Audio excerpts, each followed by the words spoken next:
నమస్తే, welcome to Bharati TV. నేను బాపయ్య. నీ భాషే పార్టీని ముంచుతోంది, ఇకనైనా మారవా కేటీఆర్ అని చెప్పేసి ఈ వీడియోకి నేను ఒక టైటిల్ పెట్టాను. అంటే తెలంగాణ రాష్ట్ర మాజీ మంత్రి, BRS party working president Kalvakuntla Taraka Rama Rao alias KTR వాడే భాష గురించి ఇప్పుడు అంతా కూడా చర్చించుకుంటున్నారు. ఆయన మాట్లాడుతున్న మాటలు, ఆయన వాడుతున్న కొన్ని బూతులు ఇప్పుడు వివాదాస్పదంగా మారాయి. వాటి గురించి ఇప్పుడు ఈ వీడియోలో మనం డిస్కస్ చేసుకోబోతున్నాం. అసలు ఆయన ఏం మాట్లాడారు, ఏంటి, ఎందుకు ఆయన బూతులు వాడాల్సి వచ్చింది, ఇలాంటివన్నీ కూడా నేను మీకు తెలియజేస్తాను. అయితే ముందుగా మనం కేటీఆర్ గురించి మాట్లాడుకోవాలి అంటే ఖచ్చితంగా కేసీఆర్ ప్రస్తావన తీసుకురావాల్సి ఉంటుంది. ఎందుకంటే కేసీఆర్ కూడా చాలా వివాదాస్పదమైన వ్యాఖ్యలే చేస్తూ ఉండేవారు గతంలో. ఆయన ముఖ్యమంత్రిగా ఉన్నప్పుడు, ముఖ్యమంత్రిగా లేనప్పుడు కూడా ఎప్పుడూ ఆయన వివాదాస్పదమైన వ్యాఖ్యలు చేస్తూనే ఉండేవారు. ఇది కేసీఆర్కి ఇవాళ నిన్న వచ్చింది కాదు. ఆయన ఎప్పటి నుంచో ఇలాంటి భాష వాడుతూనే ఉండేవారు. ఆయన తెలుగుదేశం పార్టీలో ఉన్నప్పుడు, తెలుగుదేశం పార్టీ అసలు ఆయన రాజకీయ ప్రస్థానం మొదలుపెట్టింది తెలుగుదేశం పార్టీలో నుంచి అంటారు. తెలుగుదేశం పార్టీలో నారా చంద్రబాబు నాయుడు, ఇదిగోండి ఇక్కడ నారా చంద్రబాబు నాయుడు మీకు కనిపిస్తున్నారు కదా, ఈయన కేసీఆర్. నారా చంద్రబాబు నాయుడు ఆయనకి మంత్రి పదవి, కేసీఆర్కి మంత్రి పదవి ఇచ్చి ఆయనకి ఒక సముచిత స్థానం కల్పించారు 1995-99 మధ్యలో. అయితే 99లో మరోసారి తెలుగుదేశం పార్టీ గెలిచిన తరువాత ఆయనకి మంత్రి పదవి దక్కలేదు. చంద్రబాబు నాయుడు క్యాబినెట్లో ఆయనకి మినిస్ట్రీ రాలేదు. సో రాకపోయేసరికి ఆయన వేరు కుంపటి పెట్టుకున్నారు.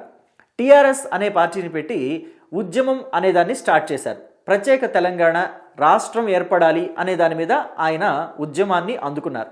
సో ఉద్యమాన్ని అందుకున్నారు, చేస్తూ వెళ్తున్నారు. అయితే ఉద్యమ సమయంలో కూడా ఆయన మొదటి నుంచి ఎక్కడా కూడా అగ్రెసివ్గా లేకపోతే బూతులు వాడటం ఇలాంటివి ఏమి చేయలేదు. ఎప్పుడైతే రాజశేఖర రెడ్డి చనిపోయారో, రాజశేఖర రెడ్డి చనిపోయిన తర్వాత ఆ ఉద్యమం, తెలంగాణ ఉద్యమాన్ని ఎప్పుడైతే ఇంకా నెక్స్ట్ లెవెల్కి తీసుకువెళ్లారో అప్పటి నుంచి కేసీఆర్ నోట్లో బూతులు ఎక్కువగా రావటం మొదలయ్యాయి. ముఖ్యంగా ఆంధ్ర పాలకుల్ని ఉద్దేశించి కేసీఆర్ ఎన్ని బండ బూతులు తిట్టారో మనమంతా కూడా మర్చిపోలేనిది. అయితే ఎవరూ కూడా దాన్ని పెద్దగా సీరియస్గా తీసుకోవాలా. ఆంధ్ర పాలకులే కాదు, ఆంధ్ర సెటిలర్స్ ఇక్కడికి వచ్చి ఉంటున్న వాళ్ళకు కూడా అనేక సందర్భాల్లో కేసీఆర్ హెచ్చరికలు జారీ చేశారు. జాగ్రత్తగా ఉండాలి, తస్మాత్ జాగ్రత్త బిడ్డ అని చెప్పేసి ఆయన అనేక సార్లు హెచ్చరికలు జారీ చేశారు. తెలంగాణ వదిలి పారిపోవాలి, తెలంగాణ నుంచి తరిమి కొడతామని కూడా హెచ్చరికలు జారీ చేశారు అనేక బూతులతోటి. ఆ హెచ్చరికలు కూడా విత్ ఫిల్తీ లాంగ్వేజ్ అని చెప్పడంలో ఎటువంటి సందేహం లేదు. సో అయితే వాటన్నిటిని కూడా ఎవరు సీరియస్గా తీసుకోలేదు. ఎందుకంటే ఉద్యమం ఉవ్వెత్తున జరుగుతోంది, తారాస్థాయిలో ఉద్యమం జరుగుతోంది. కేసీఆర్ ఉద్యమం కోసమే మాట్లాడారు, ఎక్కడ పర్సనల్గా మాట్లాడలేదు అని చెప్పేసి సరిపెట్టుకున్నారు. అయితే తెలంగాణ రాష్ట్రం ఏర్పడింది, కాంగ్రెస్ పార్టీ తెలంగాణని ఇచ్చింది, కేసీఆర్ తెలంగాణని తెచ్చారు. ఇదంతా కూడా రాజకీయంగా మాట్లాడుకునే మాటలు. అయితే ఇక్కడ కాంగ్రెస్ పార్టీ వాళ్ళు, బీఆర్ఎస్ పార్టీ వాళ్ళు చెప్పేది ఏంటంటే ఈ తెలంగాణ రాష్ట్రం వచ్చిందంటే విద్యార్థుల ఆత్మ బలిదానాలు, విద్యార్థుల నిరసనలు, ధర్నాలు, అలాగే కార్మికుల సమ్మెలు, నిరసనలు, ధర్నాలు, వీటి వల్ల వచ్చింది. నడి రోడ్డు మీద వంట వార్పులు చేసుకుని, విస్తరి లేకుండా నేల మీదే అన్నం కలుపుకొని తిని, మట్టిలో అన్నం కలుపుకొని తిని నిరసనలు వ్యక్తం చేసిన ప్రజల వల్ల, ఉద్యమాల వల్ల ఈ తెలంగాణ రాష్ట్రం ఏర్పడింది అని చెప్పేసి కాంగ్రెస్ పార్టీ వాళ్ళు, బీజేపీ వాళ్ళు చెప్తారు. కానీ బీఆర్ఎస్ పార్టీ వాడు మాత్రం వాళ్ళు ఏమంటారంటే కేసీఆర్ వల్లే తెలంగాణ రాష్ట్రం వచ్చిందని చెప్తారు. ఎవరి వాదనలు వాళ్ళకుంటాయి. కానీ తెలంగాణ రాష్ట్రం ఏర్పడిన తర్వాత మొట్టమొదటిగా ముఖ్యమంత్రి అయింది కేసీఆరే, అందులో డౌట్ లేదు. అయితే ముఖ్యమంత్రి అయిన తర్వాత అయినా ఆయన వ్యవహార శైలి, ఆయన భాషలో మార్పు వస్తుందేమో అనుకుంటే అది ఎక్కడా సాధ్యపడలేదు. ఎప్పటికీ ఆయన ఇలాగే మాట్లాడతాను అన్నట్టుగా ఆయన వ్యవహార శైలి ఉండేది. ప్రెస్ మీట్లలో కూడా ఆయన అనేక సందర్భాల్లో బూతులు తిట్టింది మనం విన్నాం. 2014 నుంచి 2018 వరకు కొంత పర్వాలేదు అనిపించినా, అప్పుడు కూడా ఎక్కడ ఆగలేదు, కాస్త పర్వాలేదు అనిపించినా 2018 నుంచి 24 మధ్య ఆయన అనేక సందర్భాల్లో ప్రత్యర్థి రాజకీయ పార్టీల నాయకుల మీద విరుచుకుపడ్డారు. చంద్రబాబు నాయుడు అయితే the most dirtiest politician in India అని చెప్పేసి మాట్లాడారు. ఎక్కడ రాజకీయాన్ని, ప్రస్థానాన్ని మొదలుపెట్టారో అన్న విషయాన్ని మర్చిపోయి, ఎవరి దగ్గర రాజకీయ పాఠాలు నేర్చుకున్నాను అన్నదాన్ని మర్చిపోయి ఆయన మీదే ఇలాంటి వ్యాఖ్యలు చేశారు. ఇక మోదీని ఉద్దేశించి అయితే దేశానికి పుట్టిన కుక్కమూతి పిందెలు మీరు అని చెప్పేసి నీచంగా మాట్లాడారు. ఇక కిషన్ రెడ్డిని అయితే రండ మాటలు, ఇలాంటి మాటలు, అలాంటి మాటలు మాట్లాడతావు, సిగ్గుందా, శరముందా అని చెప్పేసి మాట్లాడారు. అలాగే ఇక విలేకరులని కొన్ని సందర్భాల్లో ప్రెస్ మీట్లు పెట్టినప్పుడు విలేకరులను అయితే మీ బొంద తెలుసు, మీ బోకి తెలుసు అని చెప్పేసి, నువ్వు రాస్తావా రాయ్, ఏం రాస్తావా రాయ్, నేను చూస్తా, నువ్వు రాయ్ అని చెప్పేసి విలేకరులని కూడా ఎంత బెదిరింపు ధోరణితోటి మాట్లాడారు కేసీఆర్ అనేది కూడా మనం చూసాం. అలాగే అసలు మీకేం తెలుసు, 80,000 పుస్తకాలు చదివినా నేనే డాక్టర్ని, నేనే ఇంజనీర్ని, నేనే లాయర్ని, అన్నీ నేనే అన్నట్టుగా ఆయన వ్యవహార శైలి ఉండేది. కాళేశ్వరం నా రక్తం బొట్టు ఖర్చు పెట్టి కట్టినా నీకు నచ్చలేదా అని చెప్పేసి కాంగ్రెస్ పార్టీ వాళ్ళని, బీజేపీ వాళ్ళని విమర్శించారు. తీరా ఆ కాళేశ్వరం కుంగిన తర్వాత, ఆ కాళేశ్వరంలోని లక్ష్మీ బరాజో ఏదో ఒకటి కుంగింది కదా, 3 పిల్లర్లు కుంగాయి. సో ఆ వివాదం వచ్చేసరికి that is completely engineers choice, నాకేం తెలీదు అని చెప్పేసి నాలుక మడతేశారు కేసీఆర్.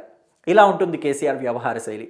అయితే కేసీఆర్ గతంలో ఒకసారి చంద్రబాబు గురించి, రేవంత్ రెడ్డి గురించి ఎలాంటి మాటలు మాట్లాడారు ఏంటి అనేది మనమంతా చూసాం. అయితే ముఖ్యంగా చంద్రబాబు గురించి ఒక విషయాన్ని గుర్తు చేయాలి.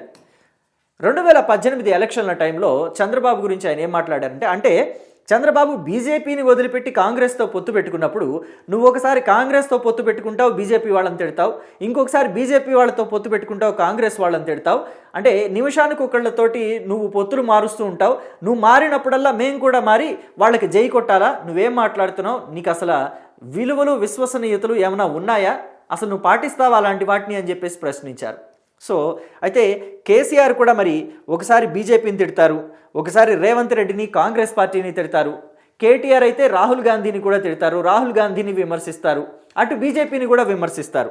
సో మరి ఇలాంటప్పుడు కేసీఆర్ ఎవరితో ఉన్నట్టు, ఎవరితో సఖ్యత మెయింటైన్ చేస్తున్నట్టు, బీఆర్ఎస్ పార్టీ ఎవరితో సఖ్యత మెయింటైన్ చేస్తున్నట్టు? అందరినీ తిడుతున్నారు కదా, ఇంకా చంద్రబాబే నయం, తిట్టలేదు. నచ్చకపోతే ఆ పొత్తులో నుంచి బయటకు వచ్చారు, కాంగ్రెస్తో పొత్తు పెట్టుకున్నారు. సో దాన్ని కూడా కేసీఆర్ ఎంత ట్విస్ట్ చేసి మాట్లాడారు గతంలో అనేది మనం అంతా చూసాం. అదే పంధాని ఇప్పుడు కేటీఆర్ కూడా ఫాలో అవుతున్నారు. కేటీఆర్ ఇప్పుడు రేవంత్ రెడ్డిని ఎన్ని బండబూతులు తిడుతున్నారో మనం చూసాం. ఆయన ఫారెన్కి వెళ్ళి ఒక కోర్సు నేర్చుకుంటుంటే కూడా దాని మీద కూడా ఎగతాళిగా మాట్లాడారు. ఇక్కడ తొండలు తీసుకొచ్చి మీ లాగుల్లో వదులుతాము అని చెప్పేసి రేవంత్ రెడ్డి బూతులు మాట్లాడారు. మరి ఇలాంటివే ఫారినర్స్కి కూడా నేర్పిస్తారా, ఇలాంటి బూతులు ఆయన నేర్పించి వస్తారా అని చెప్పేసి ఎగతాళిగా మాట్లాడారు. అసలు ఒక ముఖ్యమంత్రి ఒక కోర్సు నేర్చుకుంటున్నారు, ఒక ముఖ్యమంత్రి స్థాయిలో ఉన్న వ్యక్తి ఇంటర్నేషనల్ లెవెల్లో ఒక యూనివర్సిటీకి వెళ్ళి అక్కడ ఒక కోర్సు నేర్చుకోవడానికి వెళ్ళారు అని అంటే దాన్ని ఎంత గొప్పగా చెప్పాలి, ఎంత అంటే మీకు సమర్థించడానికి మనసు రాకపోయినా మౌనంగా ఊరుకున్నా బాగుండేది, పరువుగా ఉండేది. కానీ రేవంత్ రెడ్డి విషయంలో ఇప్పుడు కేటీఆర్ మౌనంగా ఊరుకోకపోయింది కాక విమర్శలు చేస్తూ అబాసు పాలవుతున్నారు. సో ఇంకపోతే ఆయన కేవలం రేవంత్ రెడ్డి విషయంలోనే కాదు, అంటే రేవంత్ రెడ్డి ముఖ్యమంత్రి స్థాయిలో ఉన్నారని కూడా లేకుండా లోఫర్ అని, లఫంగి అని, ఇట్లాంటి నీచమైన మాటలు, ఫిల్తీ లాంగ్వేజ్ అంతా కూడా మీడియాలో వాడుతున్నారు.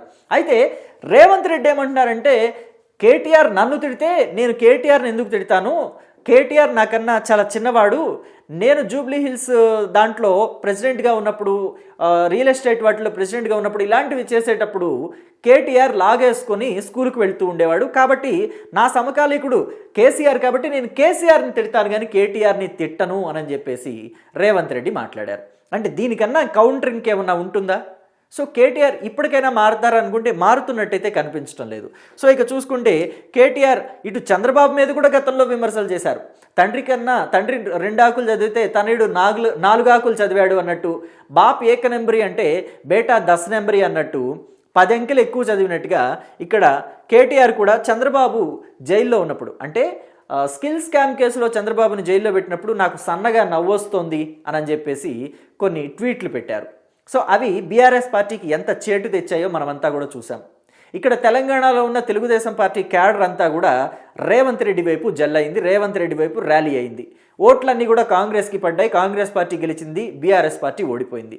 ఇంతకన్నా ఒక రాజకీయ నాయకుడికి పరిణతి కోల్పోవడం అని చెప్పేసి చెప్పడానికి ఏమైనా ఉదాహరణ ఉంటుందా?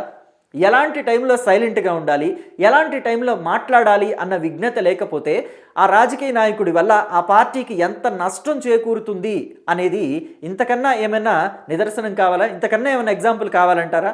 మీ అభిప్రాయాన్ని కామెంట్ బాక్స్లో చెప్పండి. ఇక చూసుకుంటే కేవలం చంద్రబాబు నాయుడు విషయంలోనే కాదు, బీజేపీ నాయకుల విషయంలో కూడా కేటీఆర్ ఎప్పుడూ అవాకులు చవాకులు పేలుతూనే ఉంటారు. ముఖ్యంగా బండి సంజయ్ అని అంటే అసలు ఒంటికాల మీద లెగుస్తూ ఉంటారు. అయితే ఇక్కడ కంపేర్ విత్ కేటీఆర్, హరీష్ రావు చాలా హుందాగా నడుచుకుంటారు అని చెప్పేసి చెప్పుకోవటంలో ఎటువంటి సందేహం లేదు. ఈయన కూడా ఉద్యమాలు ఉద్యమాల సమయంలో పోలీసుల మీద లేకపోతే ఆంధ్ర పాలకుల మీద ఆంధ్ర ప్రజల మీద కాస్త నోరు పడేసుకుని ఉండొచ్చు, నేను కాదంటలేదు. కానీ పదవిలోకి వచ్చిన తర్వాత అటు 2014 నుంచి 2018లో మంత్రిగా పనిచేశారు. అలాగే ఆయనకి 2018 తర్వాత 1 సంవత్సరంన్నర పాటు మంత్రి పదవి ఇవ్వలేదు కేసీఆర్, తర్వాత ఇచ్చారు. 2020-21 ఆ టైంలో ఇచ్చినట్టున్నారు.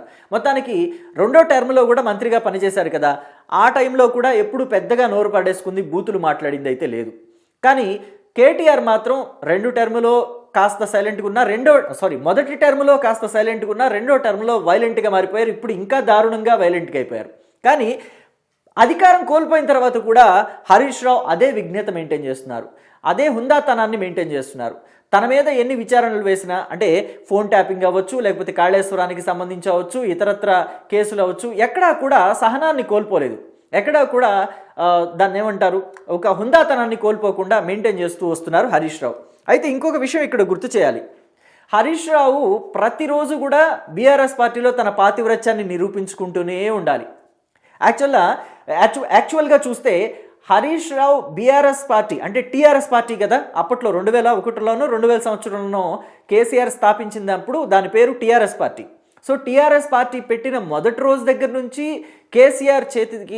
కేసీఆర్కి కుడి చెయ్యిగా ఉన్నారు, కుడి భుజంగా ఉన్నారు. కుడి చెయ్యి అని చెప్పడం కన్నా కుడి భుజంగా ఉంటూ వచ్చారు ఇప్పటి వరకు కూడా, ఈ రోజు వరకు కూడా, టిల్ టుడే వరకు. అయినప్పటికీ కూడా హరీష్ రావు బీఆర్ఎస్ పార్టీ విషయంలో ప్రతిరోజు తన పాతివ్రత్యాన్ని నిరూపించుకోవాల్సి వస్తుంది. ఎందుకంటే మా నాన్నని ఏ రోజుకైనా సరే హరీష్ రావు కూలదోసేసి బీఆర్ఎస్ పార్టీని ఆక్రమించుకుంటాడు అని చెప్పేసి కవిత ఇప్పటికీ ఆరోపణలు చేస్తూనే ఉన్నారు. హరీష్ రావు తెలంగాణ చంద్రబాబు అని చెప్పేసి మాట్లాడుతుంటారు. అంటే చంద్రబాబు తన మామని దించేసి ముఖ్యమంత్రి అయ్యాడు, ఇక్కడ హరీష్ రావు కూడా మా నాన్నని దించేసి బీఆర్ఎస్ పార్టీని ఆక్రమించుకుంటాడు అని చెప్పేసి ఆవిడ కొన్ని సందర్భాల్లో మాట్లాడింది కూడా మనం చూసాం. కాబట్టి ఇంత ఫ్రస్ట్రేషన్ ఉన్నా కానీ, మనిషి లోపల ఇంత ఆవేదన ఇవన్నీ ఉన్నా కానీ పదవి లేదు. అలాగే పైపెచ్చు చూస్తేనేమో సొంత మామ కూతురే పార్టీలో నుంచి బయటకు వెళ్ళిపోయి తన మీదే అవినీతి ఆరోపణలు చేస్తోంది. అలాగే ఫోన్ ట్యాపింగ్కి సంబంధించి ఆరోపణలు ఎదుర్కొంటున్నాడు. అలాగే బొగ్గు కుంభకోణంకి సంబంధించి, అంటే ఇప్పుడు ఏదో ఈ కోల్ మైనింగ్కి సంబంధించి కూడా ఒక కుంభకోణం జరగబోతోంది. దాంట్లో ముందు అసలు బీఆర్ఎస్ పార్టీ నాయకులే ఎలిగేషన్ చేస్తే, రేవంత్ రెడ్డి బావమర్ది మీద ఎలిగేషన్స్ చేస్తే, కవిత ఏకంగా అసలు హరీష్ రావుకే దాంట్లో ఎక్కువ సంబంధం ఉంది, దాన్ని కప్పిపుచ్చడానికే హరీష్ రావు సీఎం బావమరిది మీదకి మొత్తం నెడుతున్నారని చెప్పేసి మాట్లాడుతున్నారు. ఇన్ని ఆరోపణలు అసలు హరీష్ రావు మీద వస్తున్నప్పటికీ కూడా హరీష్ రావు ఎక్కడ తన హుందాతనాన్ని కోల్పోకుండా సరైన భాషతోటే ఎదుటి పార్టీ వాళ్ళకి కౌంటర్లు ఇస్తూ ఉన్నారు. కానీ కేటీఆర్ మాత్రం ఎక్కడ తన హుందాతనాన్ని నిలబెట్టుకోలేకపోతున్నారు, భాషలో కూడా మంచి భాషని మెయింటైన్ చేయలేకపోతున్నారు, బూతులు లేని ప్రెస్ మీట్లు పెట్టలేకపోతున్నారు, లేకపోతే బూతులు లేని సభలు సమావేశాలు నిర్వహించలేకపోతున్నారు. ఎదుటి పార్టీ వాళ్ళని బూతులు తిట్టడమో లేకపోతే అతి విమర్శలు చేయటమో కేటీఆర్ చేస్తున్నారు. ఇది మరి కేటీఆర్ తగ్గించుకోకపోతే ఖచ్చితంగా బీఆర్ఎస్ పార్టీకి అది మైనస్ అయి కూర్చుంటుంది అని చెప్పేసి పొలిటికల్ అనలిస్టులు అంతా కూడా చెప్తున్నారు. మరి బీఆర్ఎస్ పార్టీ వర్కింగ్ ప్రెసిడెంట్గా ఉన్న కేటీఆర్ ఇప్పటికైనా పార్టీకి మంచి చేయాలి అనే ఉద్దేశంతో తన భాషని కంట్రోల్ చేసుకుంటారా, తన భాషని సరిచేసుకుంటారా లేదా అనేది తెలియాలంటే వేచి చూడాలి. కేటీఆర్ ఆ భాషని కంట్రోల్ చేసుకునేంత నియంత్రణ తన మీద తనకి ఉందని మీరు అనుకుంటున్నారా, లేదు అని మీరు అనుకుంటున్నారా? తను ఇదే ఫిల్తీ లాంగ్వేజ్, ఇదే బూతులు, ఇదే అంటే కొంచెం పరుషమైన పదజాలాలతోటి ఇంకా భవిష్యత్తులో కూడా కంటిన్యూ అవుతారనుకుంటున్నారా, లేకపోతే మారతారు, మంచి భాషలోకి వస్తారు, ఆయన తన హుందాతనాన్ని మెయింటైన్ చేస్తారు భవిష్యత్తులో అని మీరు అనుకుంటున్నారా? మీ అభిప్రాయాల్ని కామెంట్ బాక్స్లో తెలియచేయండి. Thank you.